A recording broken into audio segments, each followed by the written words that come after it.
All right. All right. So today in social studies, we're on Unit 3, Lesson 15. And this is faulty logic or reasoning. We are right near the end of Unit 3 already. We're going to be finished in a couple of days. We'll finish Unit 3 this week. And we only have Unit 4 left, which is not a very big unit at all. So we'll be finished with social studies probably less than 3 weeks. We'll have maybe 2.5 weeks or so to go, and we will be finished with social studies, so we can start focusing all our time on language arts at that point. Yeah, so the lesson today, by the time we complete this lesson, you'll be able to identify hasty generalizations and determine if logic or reason is faulty. So it's going to feel a little bit familiar. We've talked about generalizations in social studies and in language arts. So we'll see what we get into here. Generalizations are broad statements that apply to an entire group of people, things, or events. A generalization is considered invalid if it is not supported by facts. Such a generalization is also known as a hasty generalization, and is an example of faulty logic or reasoning. As with other areas of the GED test, questions about identifying faulty logic or reasoning will test your ability to interpret information at various depth of knowledge levels through the use of complex reading skills and thinking skills. Yeah, so, as I mentioned, we've talked about generalization before. I've mentioned, kind of caution your use of generalizations. You have to be careful to make sure that the evidence supports a generalization. If you fall out of that, you might, particularly if you're talking about people, you could be making a stereotype, or anything else, would be considered a hasty generalization. A stereotype is basically a hasty generalization about a group of people. So that's one thing you want to watch for. And I talked about, those words that you can look for. Somebody uses those broad descriptive words like all people, all, trees, whatever it may be, or, very broad and absolute terms. Never, if somebody says, I've never seen it snow like this before, that's something you could question, like, really? Like, I'm 47 years old and I've seen a lot of snow, so when they talk like that, that's something you want to be listen for and see if they could actually provide evidence to support a generalization like that. So our first reading here, Lilly, Ledbetter, and do not have any title of this work. So let's take a look here and see what type of faulty reasoning might apply to this situation. So Lilly Ledbetter worked for Goodyear Tire and Rubber Company for 19 years.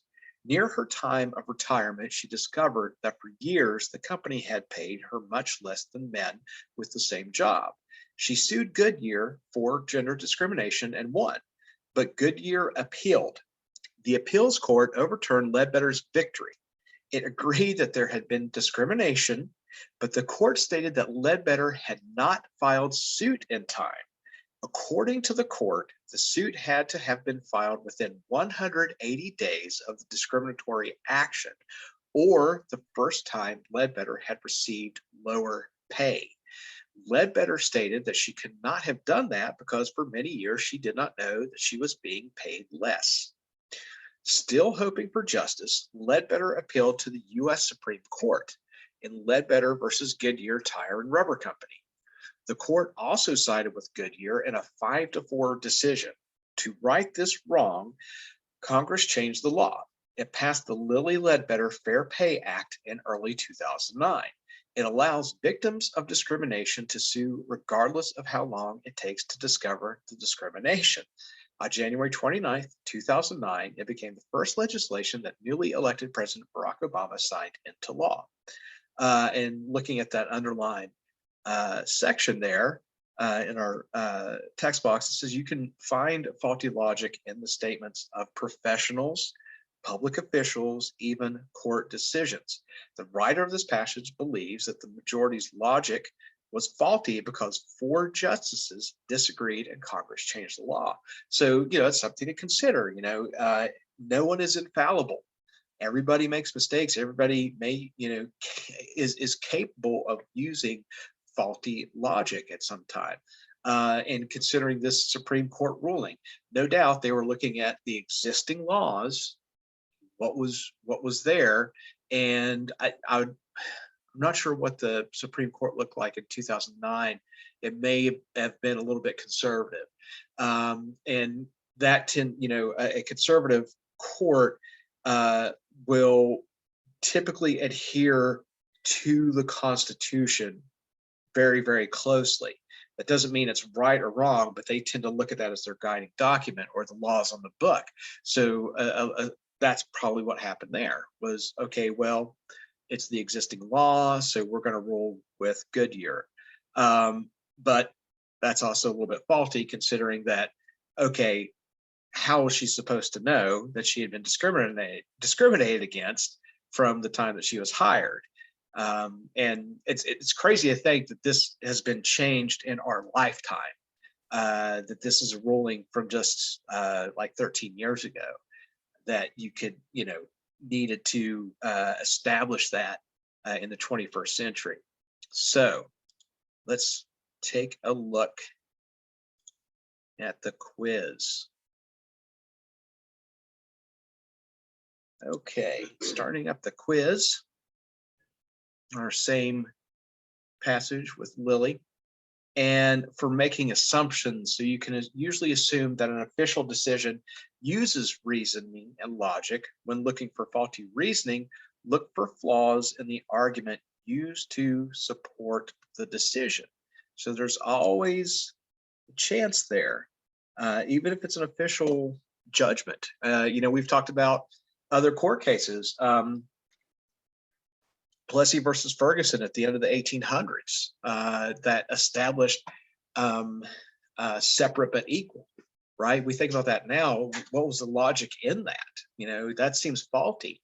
And it stood for more than half a century before it was overruled by Brown versus Board of Education. So, even smart, well-educated, what you think are reasonable people will use faulty logic to perpetuate some type of law or court decision, whatever it may be. All right, so let's take a look at the question. How about Tracy? How about reading question 1 for us? Yes. Which of the following statements summarize the faulty reasoning of the court decision? A person cannot report pay discrimination within 180 days of its start if she does not know that it is happening. B, no one can ever report pay discrimination because employers always keep comparative salaries secret.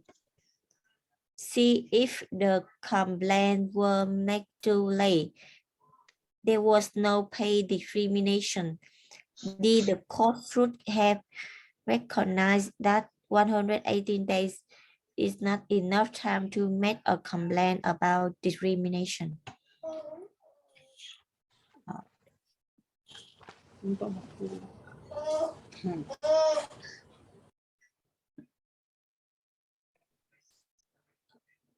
D.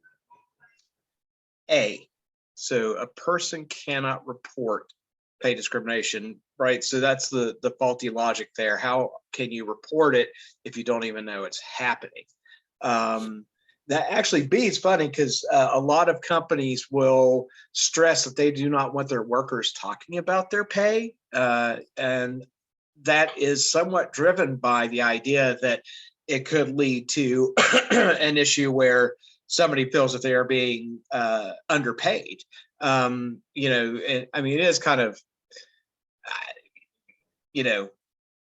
just it's one of those social norms that we've developed that we don't really talk about what we're paid, but there's also a good reason for companies not to have somewhere like in their employee handbook or some type of agreement that employees make with their employer that they don't discuss their pay.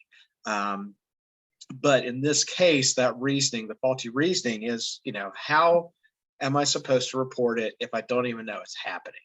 And that was the reasoning that the court continued to push because of the laws that were already on the book, sort of ignoring that until legislation changed it. All right, so one is A. How about Grace? Would you like to read our short passage here on number 2? Okay.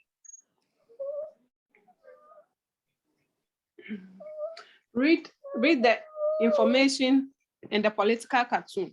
Then read the question and write your answer to the question in the box below. Solutions to the problem of gun violence have been hotly debated in the United States in recent years in the wake of several mass shootings. Many people believe that there should be stricter gun control laws. Other people believe that our laws need to have stricter enforcement. Many people who do not want stronger gun control laws believe that their right to have guns is protected by the Second Amendment to the US Constitution, which states a well-regulated militia being necessary to the security of a free state. The right of the people to keep and bear arms shall not be infringed. So the cartoon. Question. In the cartoon, James Holmes is the person charged in 2012 with killing several people in Aurora, Colorado. That's the cartoonist intent for the man dressed in stars and stripes to represent the American people or the US military. American people? Yeah, American people, right? You tell sort of just by the way, obviously if when we see a figure in the Stars and Stripes, it's usually sort of a reference to Uncle Sam. That's sort of a personification of the United States. Yeah, so the blank here should be American people. And of course, that was, one of the really tragic shootings in 2012. James Holmes was it was a shooting in a theater.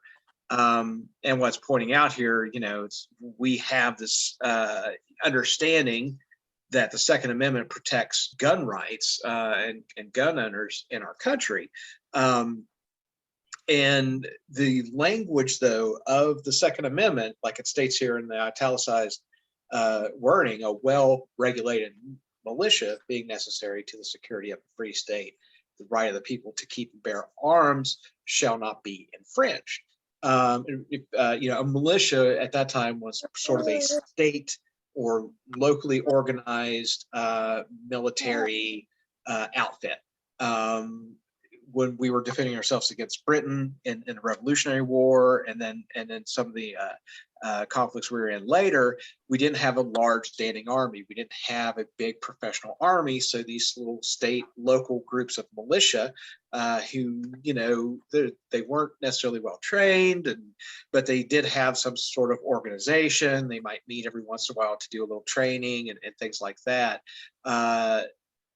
Was defending the country, and that was the intent. There was, we needed men armed in case there was another type of conflict, and they would be ready to defend the country. Over time, militias today are kind of questionable because they often spout, sort of very specific political ideology. There was militia groups involved with the January 6th insurrection last year. They no longer really kind of function alongside with the government like they used to. That's where the National Guard comes into play, which is sort of, that in between. It's much more organized to mesh with the United States military, and militias have kind of fallen by the wayside. So yeah, 2 was American people. Sasha Gay, how about reading 3?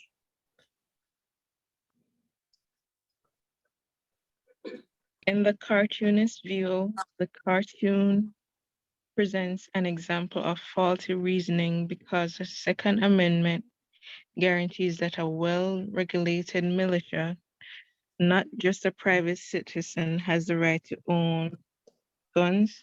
Yep. That's sort of what that cartoon is pointing out. Unfortunately, when we have these, mass shootings, if you probably see on the news, and whenever there's a particularly bad one, like the Aurora theater shooting, and the dozens of others that we've had since then, there's always talk about gun regulation and gun control. Why do we keep running into these situations? Because these people keep finding guns. They're allowed to have these weapons. And then on the other hand, we have the people that continue to support gun rights, and do not want that right infringed on by new laws, right? They want to look at how can we, with the laws on the book, prevent these shootings. That's typically the sort of the 2 sides of that argument. Of course, your ones that want to continue to protect those, they look towards the Second Amendment, and this cartoon is sort of pointing out, well, maybe there's some faulty logic in here, because what it says is that it's a well-regulated militia. Obviously, a guy like James Holmes was not part of a well-regulated militia, yet he had an arsenal available to him to conduct this mass shooting. So that is 3, and then we have a short passage here for 4. Christiana, could you read number 4? Okay, number 4. From Executive Order 1966, which was issued by President Franklin D.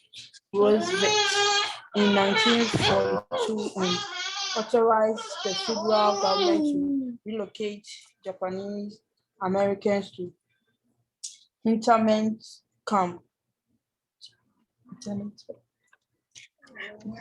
Whereas the successful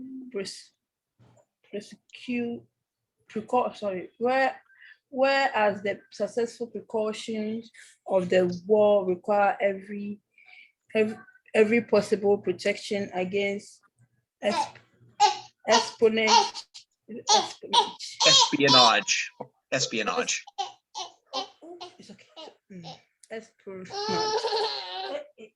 Oh God. And against sabotage to international defense material. National defense premises and national defense utilities. I hereby authorize and direct the Secretary of War to prescribe military areas from which any or all persons may be included, and within such respect to which the right of any person to enter, remain in, or live shall be subject to whatever restrictions the Secretary of War or the appropriate military commander may impose in his discretion. Because it says, which of the following best express the hasty generalization made in this executive order? A war makes citizens give up personal freedoms. B, all military all military commanders should receive absolute authority during time of war. C, governments can never establish military areas. D, all people who ancestral trace to an enemy nation are worthy of suspicion.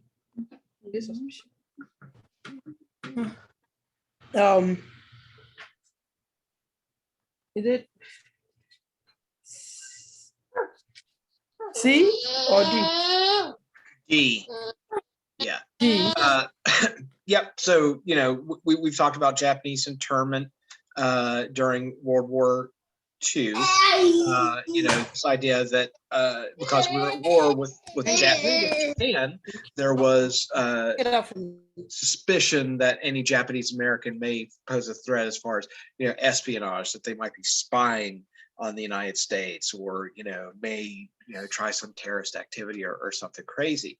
But that logic, just because somebody was Japanese living in the United States, wouldn't that make that's a hasty generalization that anybody from another country or have this ancestral line that comes from other countries could possibly be an enemy. That's an enemy nation. It could be suspicious. Especially in somewhere like the United States, it's a very open society that has people living here that have become citizens from around the world.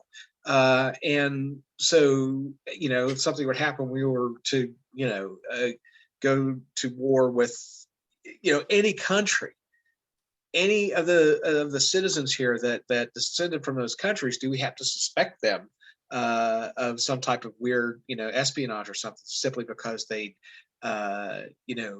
their ancestors, or maybe they migrated from that country? It's ridiculous. But there was a lot of fear in those days that you could whip people up into this fear and wind up doing something like interring this large population of Japanese Americans because of fear. And oddly enough, we weren't just at war with Japan, right? We were at war with Germany. We were at war with Italy. And there were no German internment camps. There were no Italian internment camps.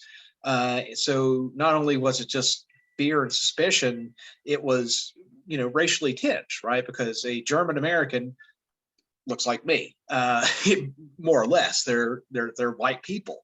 Asians are going to stand out.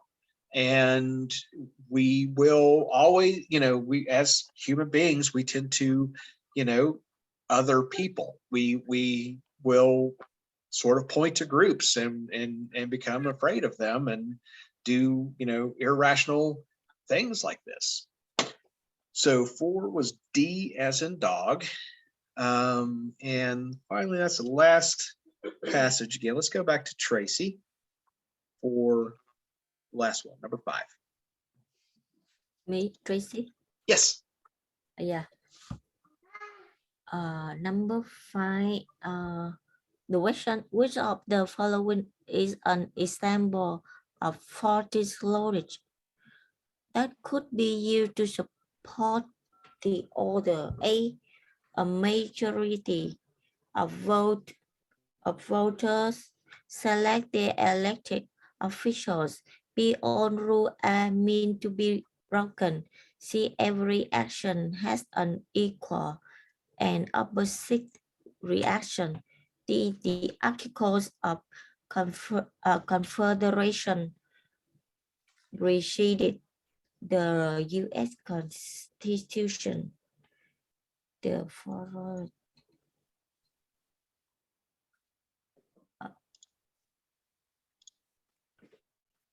on B?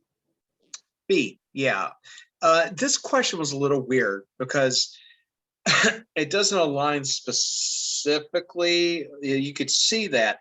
The way you would approach a question like that, let's say you'd see this on a test. Look at those other examples and you realize that they are logical. right? They have sound reasoning involved. A majority of voters select their elected officials. Yep, in the United States, that's what happens. Every action has an equal and opposite reaction. Well, that comes from science. That's sort of one of the scientific laws, one of Newton's laws. So, that's not relevant, but it's also accurate. And then the Article of Confederation preceded the U.S. Constitution. That's also talked about that. So that leaves all rules are meant to be broken. There's no real rationality in that, right? That's just a statement that we hear, particularly from people that break rules. So that's not a justification at all. So B for number 5. And that finishes up the quiz. 1 was A, 2 was American people, 3 was guns, 4 D as in dog, 5 was boy. Okay, so let's go over here to the workbook.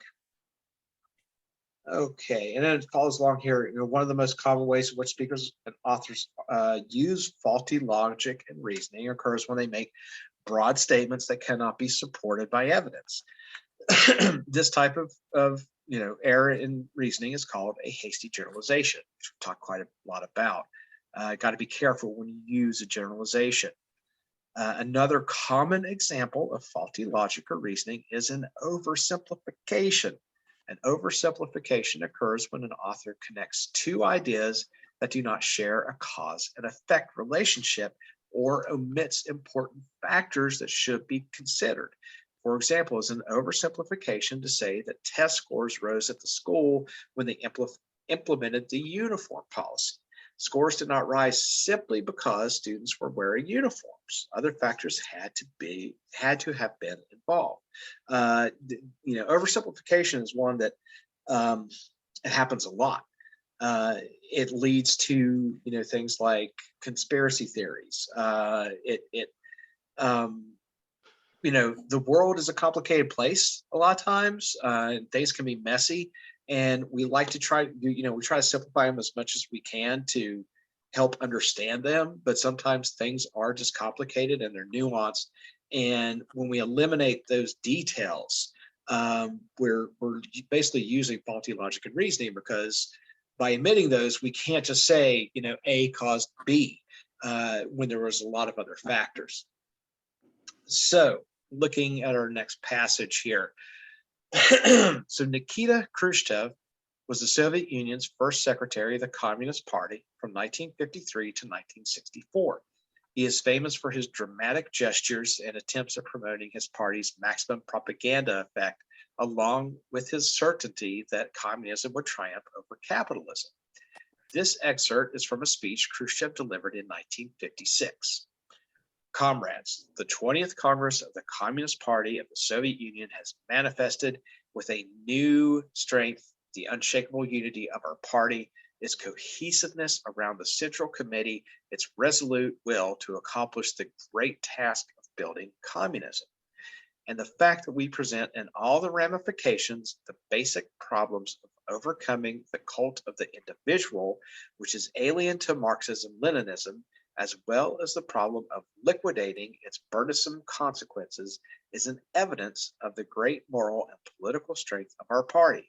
We're absolutely certain that our party, armed with the historical resolutions of the 20th Congress, will lead the Soviet people along the Leninist path to new successes, to new victories. And like it said, from Nikita Khrushchev's On the Cult of Personality and Its Consequences, 1956. So in the underline, the first section there that's underlined, it says the author makes a bold claim in his statement. It would be more convincing if he included specific examples or statistics. Always, right? If you're going to make a broad general statement, you should follow up with why that's the case and why that's an accurate statement. And then secondly, this passage presents an absolute statement that could likely turn out to be an example of faulty reasoning or logic. We are absolutely certain.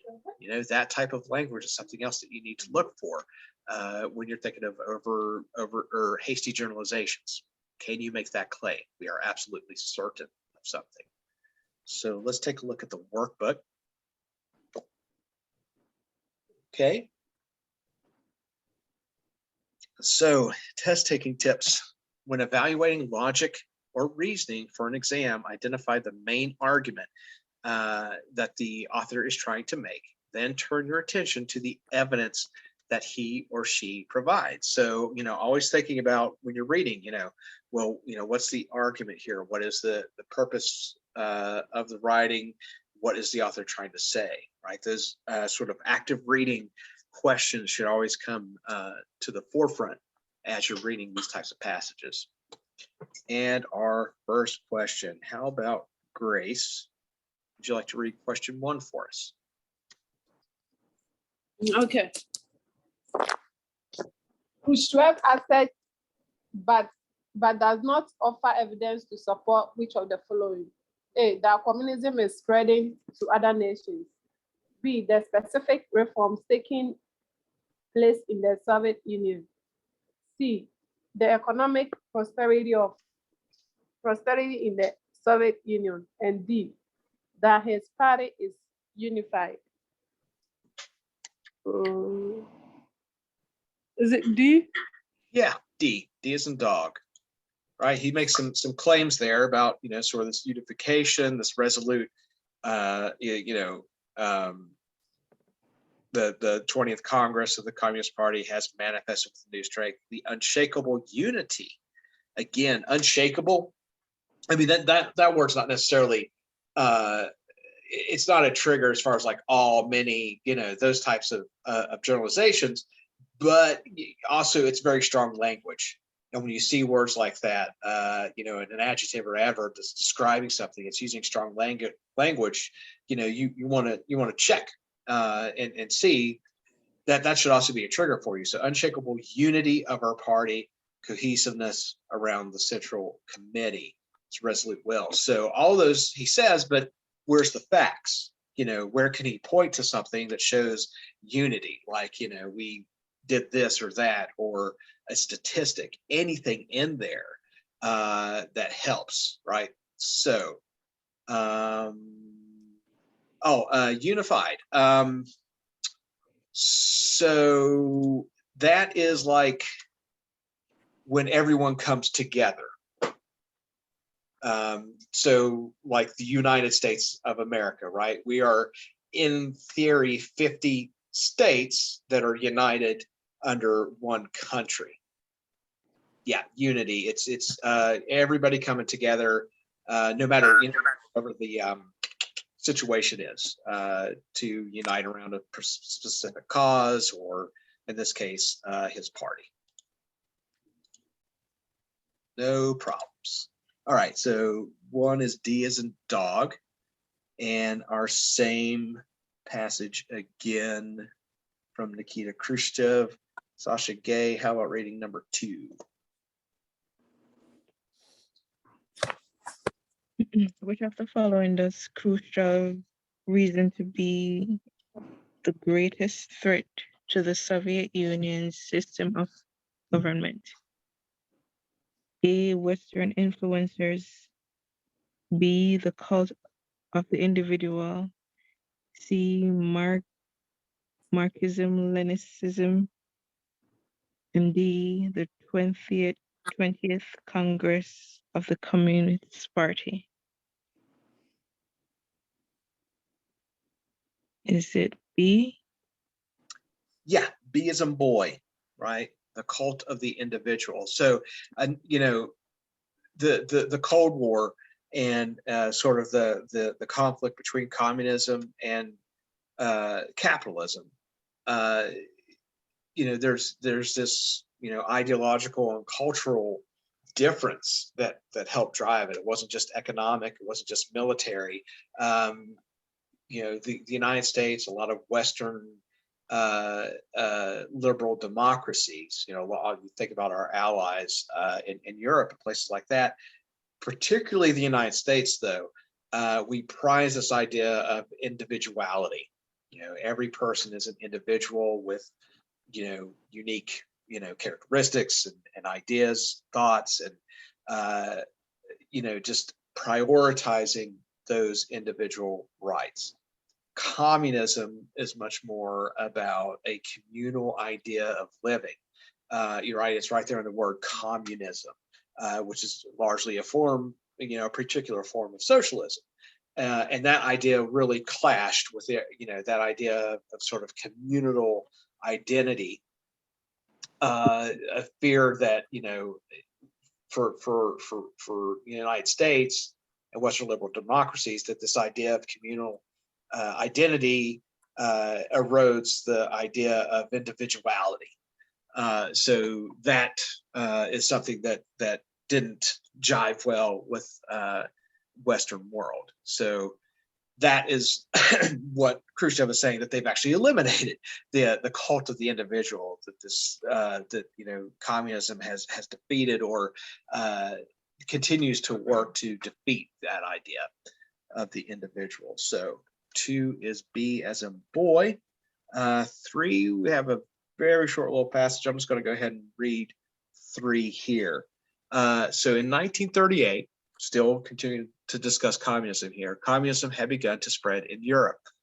In the United States, a congressional committee led by Representative Martin Dees of Texas started investigating potential communist activities within the nation. Cartoonist Herb Bloch references the committee in the title of this 1938 cartoon. We've had this fear of communism somehow, getting influence and getting traction in our country. So this idea here, this political cartoon, sort of outlines, in a sort of a sarcastic way, the communist ideas of Santa Claus. So the title is "Wait till the D's committee hears about this." And it says an international agent with headquarters close to the Soviet Russia, right? Because Santa Claus lives at the North Pole, so he's closer to Russia then. Head of a gigantic espionage ring with files on millions of Americans, right? He's checking his list, all that kind of thing. Openly opposed to the profit motive and flooding the country with propaganda. So when we think about Santa Claus, we think about, the spirit of giving and ideas like that. Next, right, Christmas saving clubs, right? There used to be this kind of Christmas club where you would try to save money to, for Christmas time to buy gifts and stuff like that. Largely financed and aided by members of clubs in every state of the Union. And the last 2 here, responsible for the fomenting of plots and secret actions in countless American homes, right? Because we always try to keep secret what we're buying each other for Christmas, or, the idea about Santa Claus to our children and things like that. And then the last panel, planning to enter the U.S. illegally and under cover of darkness the night of December 24th. So, really, exaggerating, the idea of like, well, making fun of this committee by pointing out that, maybe Santa Claus is a communist in, sort of a tongue-in-cheek manner. So how about for number 3, we get Christiana to read the question there for us.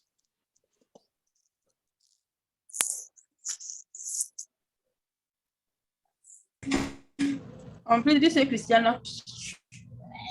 Yeah. Can you read question 3 for us? Okay. It says, which of the following errors in logic and reasoning does the artist portray in the cartoon? A, the celebration of Christmas in an American. The celebration of Christmas is un-American. Any activity opposed to capitalized supports communism. All communist organizations are found by state clubs. D, any communist is the United States will develop an anti-American plot.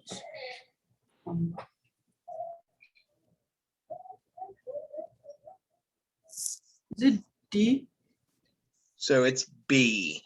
Any activity opposed to capitalism supports communism, right? That's the faulty logic, that there's only this bipolar world where there's only one or two options, there's only two options, right? Either capitalism or communism, and anything else in, if based on this Dees committee, what this cartoon is pointing out is, sort of a witch hunt, right? They're looking for communism and making fun of, this has happened several times in U.S. history.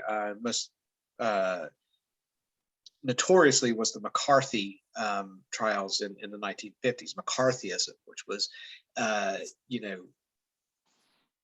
really scandalous and slandering people, saying that they're un-American and accusing them of communism. So yeah, that's what that's saying here. Unless it's dyed in the wool capitalism, then you obviously support communism. So Santa Claus is communist by extent or by proxy there. So B as in boy for 3. And then Tracy, how about reading 4? For what hasty generalization does the cartoon suggest? Details community make? A, that Christmas is a communist holiday. B, the innocent activity have sinister motivations. C, that Santa Claus is a communist spy.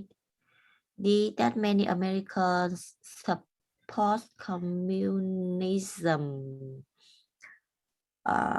B? B, yeah, B is a boy.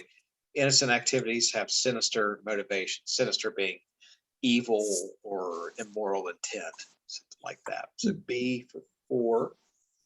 And we have a new passage, number 5. Grace, could you read number 5? Okay. After the Spanish-American War in 1898, the United States became an international power with several overseas territories. One of them was the Caribbean island of Puerto Rico. Following a period of direct control from Washington, D.C., Puerto Rico became a Commonwealth of the United States in 1952. As such, it is a self-governing U.S. territory. For decades, Puerto Ricans have gone to the polls to vote on the island's status. Would it remain a Commonwealth? Would it become independent? Will it take its place as the 21st state? Because Spanish is the dominant language. Some US groups have concerns about Puerto Rican statehood. One such concern is expressed below. It is possible for a state whose majority does not speak English to assimilate in a country where English is the official language. Will not those in Spanish-speaking states begin to feel alienated as they see their cultural traditions and language diluted by the English-speaking majority, and therefore be more likely to adopt separate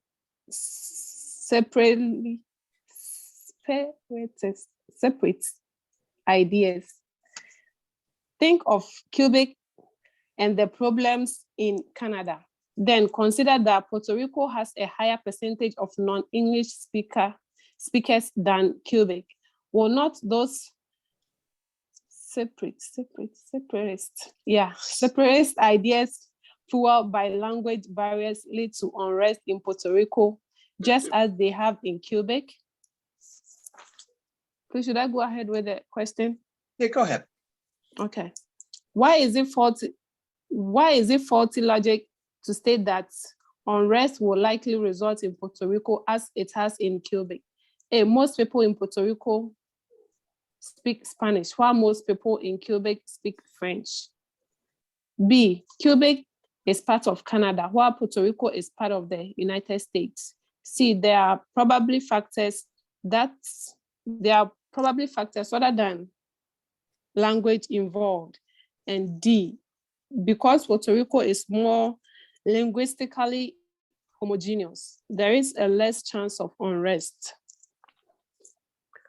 Is it C? Right. D. C. Yeah. C. Oh. Because it's this is one of those ideas. It's oversimplifying a more complicated issue and then sort of pointing at other. Yeah, certainly, whatever issues were going on in Quebec because of, it had more to do than the language. Same thing with Puerto Rico. There's, other things going on. And just for, not common knowledge here, the United States does not have an official language. There's been from time to time this push to make English our official language, which doesn't really, it's symbolic, but it doesn't really change anything. And Puerto Rico being a largely majority Spanish speaking territory, some idea that somehow by making it a state, the difference in language would be an issue.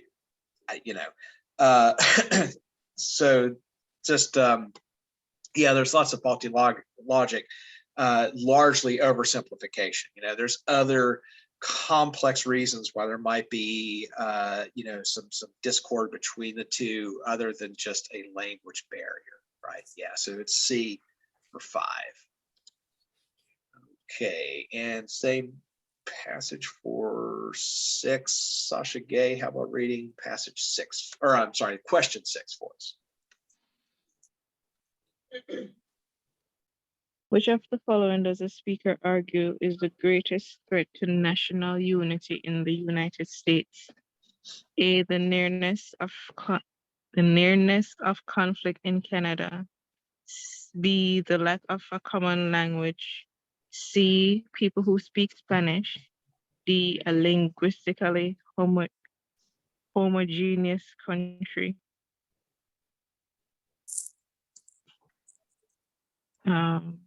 B. Yep, B, which is more faulty logic, somehow and oversimplifying. And you go anywhere else in the world, and as well as many of you understand, there are, a lot of countries are multilingual. They learn more than one language because they communicate with people that speak other languages on, regularly. If you in a place like France, they typically learn maybe English and German. So, the United States has always kind of fallen out of that. And this is kind of, one of those exaggerations here that somehow that by not all of us speaking one language, that one language being English, that somehow that is a great threat to national unity. And, common sense also states that, whenever you go to a country, if you're living there, you are going to have to adapt to some degree and probably learn the language. So, there's this kind of irrational fear that somehow that there's going to be a divide created by language. Okay, and so now for number 7, Tracy, could you read our passage here? Yes. During the 1950s, the U.S. federal government adopted a new policy with regard to Native Americans. The government decided that it could no longer support the reservation of Native American cultures on separate reservations. The government's new goal would be to entice Native Americans to move to cities for what was promised to be a better life. There they would be expected to assimilate into mainstream American culture.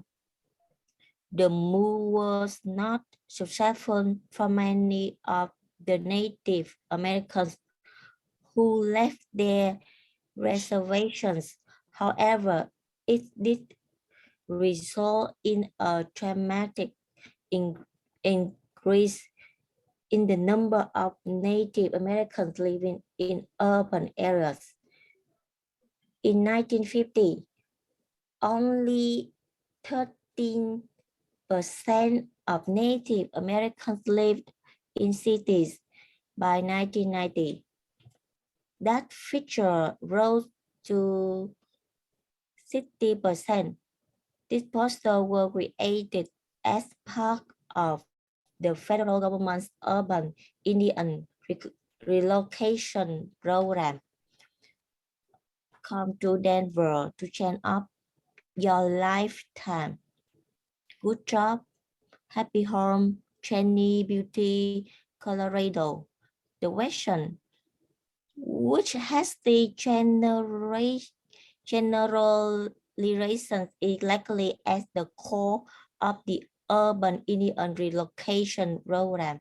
A Native American want to live on reservations. B, Native American living on reservations in the United States have too much power. C, Native American would be better off living like mainstream non-Native Americans. The Native Americans believe that their children would be better education in city.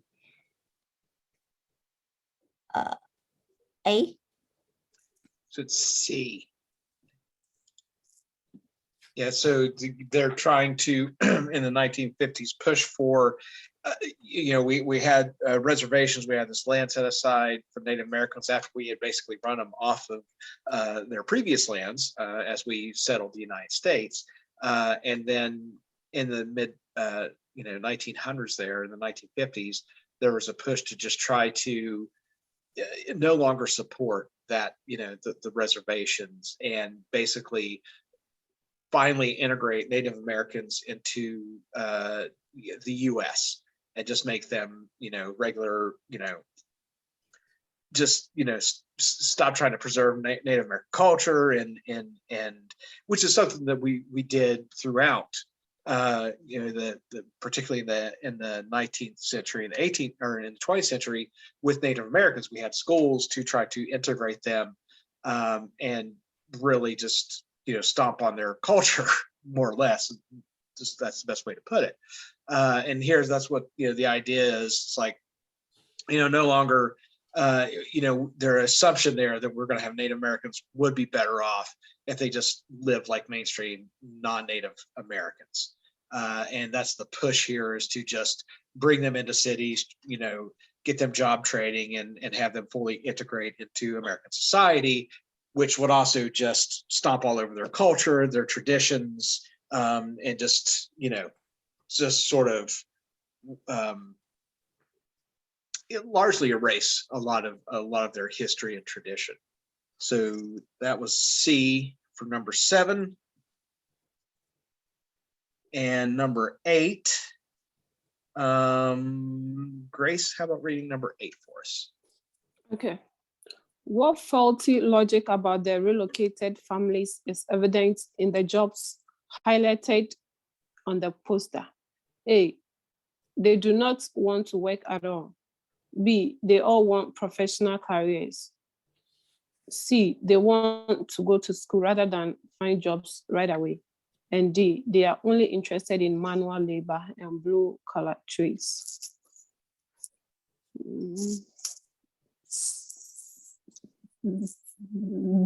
B or D? D, yeah. D. If you kind of look at what they have up here, this guy's like driving a forklift. It says something like it's real hard to see what's under those headings. I think it says retail trade, but then it's obvious manufacturing, government, federal, state, local, wholesale trade, construction of buildings, right? So generally speaking, there you can see that is all their types of jobs, manual labor to some degree. So yeah, that would be D for number 8. And number 9, we got Native American passage again. Sasha Gay, how about reading number 9 for us? Read the poster. Which adjective best describes the author's knowledge of Native American culture? A, firsthand, B, extensive, C, personal, and D, simplistic. I say D, or is it A? It's D, right? It's maybe oversimplifying the issue and then making those sort of generalizations about you know, the types of work that they want to do. So it's simplistic. The whole idea, right, that they're going to just be able to, you know, integrate Native Americans and they're going to be okay with abandoning their culture and their traditions and just become, you know, regular working class Americans is kind of oversimplified as well. So 9 was D. And then, oh, George Wallace. George Wallace, what a guy. So Christiana, could you read this short one for us here? Number 10. I'm okay, number 10. From a speech by former Alabama Governor George Wallace. Is it George Wallace? Yes, George Wallace. Okay. July 4th, 1964, following the passage of the Civil Rights Act. Never before in the history of this nation have so many human and property rights have been destroyed by a single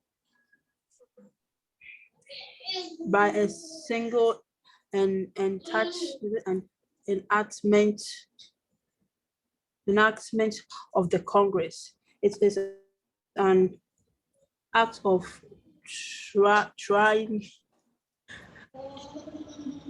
Is it trying? Tyranny. Tyranny. Okay, the act of tyranny. It is the assassinate knife stuck in the back of liberty. I'm having nothing to do with enforcing a law that will destroy our free enterprise system. I'm having nothing to do with enforcing a law that will destroy neighborhood schools. I'm having nothing to do with enforcing a law that will destroy the right of private property. I'm having nothing to do with this so-called civil rights bill. The question says, which of Mr.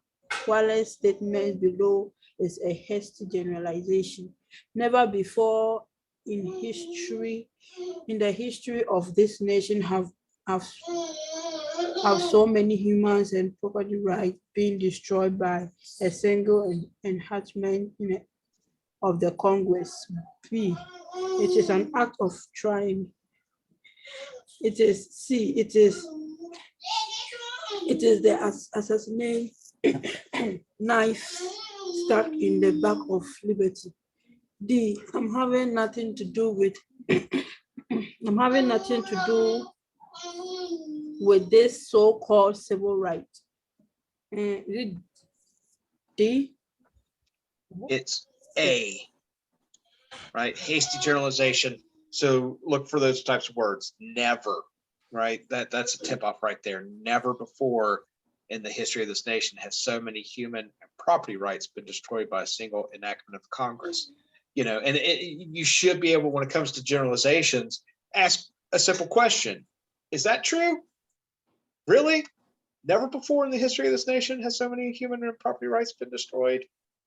So yeah, that is a hasty generalization. The other ones, you know, in George Wallace's mind, he may have evidence for like that it's an act of tyranny.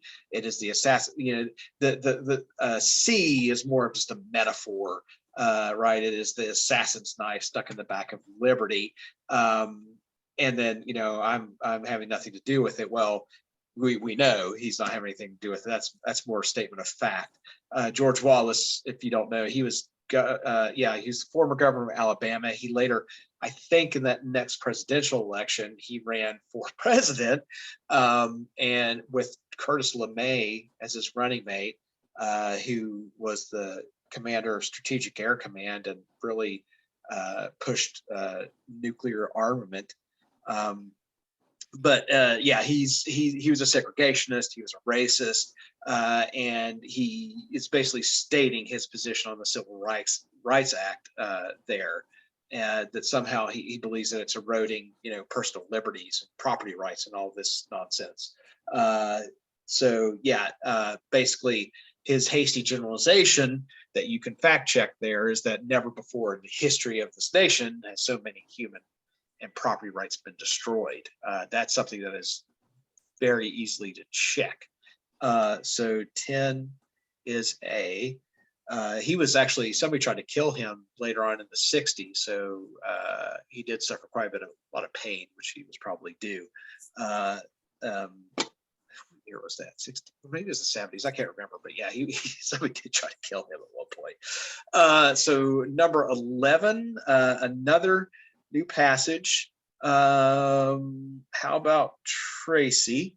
Would you like to read this passage for us? Yes. 11.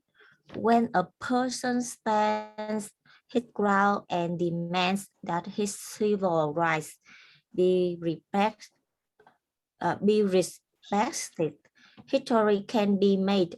When James Meredith sought to become the first African American to attend the University of Mississippi in 1962, it was the duty of 127 federal marshals from across the country to risk their lives and uphold the law, thereby allowing Mr. Meredith to enroll. When the university tried to deny him admission, a federal court ordered the university to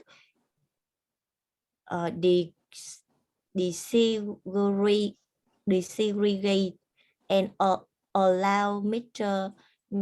Meredith to enroll. When Mississippi's government attempted to block Mr. Meredith's enrollment, President John Kennedy's administration ordered federal marshals to accompany Mr. Meredith to the university. Violence erupted when white students reacted with hostility to the marshals. 2 people died and hundreds were injured in the fighting. For a year, the marshals provided Mr. Meredith with 20 hours protection, accompanying him on campus and enduring the same heckling, the taunts, as Mr. Meredith did. The courageous action of Mr. Meredith and the marshals ensured that Mr. Meredith could attend the school of his choice. The question on whose use the 40 reason the cartoons focus on this cartoon. A. James Meredith.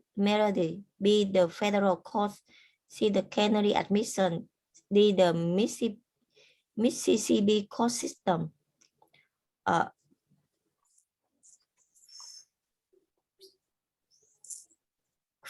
federal courts? So it's the Mississippi court system. So, with the cartoon, of course, this is, when the United States started desegregating schools and universities, there was big fights over, allowing African Americans to enter, schools like, which one was this? Mississippi, University of Mississippi. So, law enforcement had to intervene because these students were having threats and they were getting blocked. Eisenhower, before that in the 1950s, had to send in the National Guard to allow these students to attend school. So for a year, his first year in school at the University of Mississippi, U.S. Marshals, which is a federal law enforcement agency, gave him 24-hour protection to make sure that he was going to be safe going to class.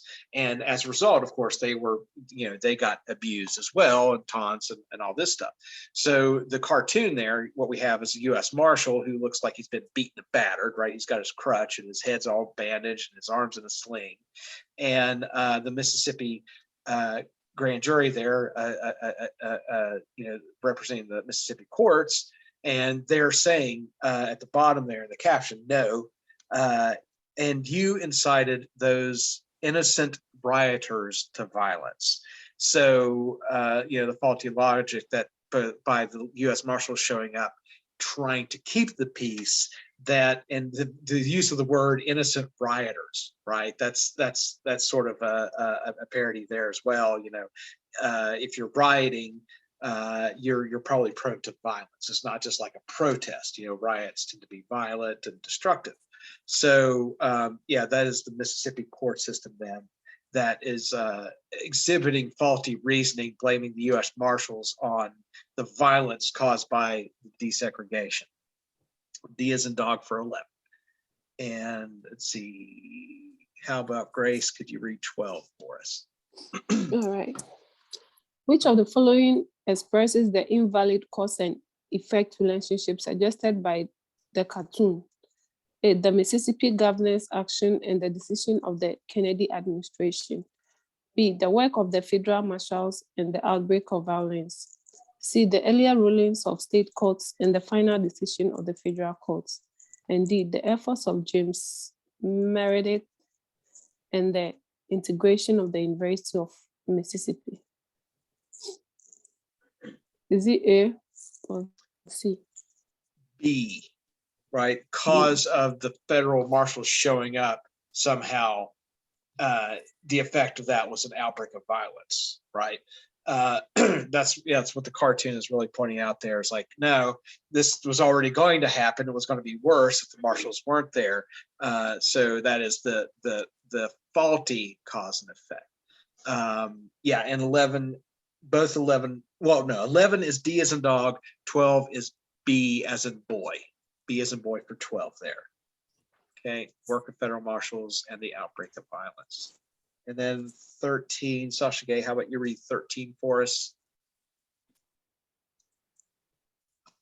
Based on the reasoning represented in this cartoon, which of the following would be the Mississippi state government's most likely support? A, diversity in the university student population. B, federal oversight of state actions. C, separate but legal schools for different races. And D, police officers stationed at all times inside schools. A. So C, separate but equal schools for different races.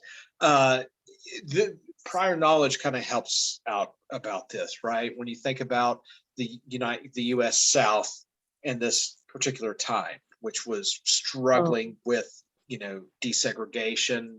You can kind of look beyond the cartoon and what you're right there or what's written there and think, okay, they would be more than comfortable to continue that, segregation. So that would be the faulty reasoning used there, that's separate but equal for different races. So C for 13. 14, Christiana, how about reading 14 for us?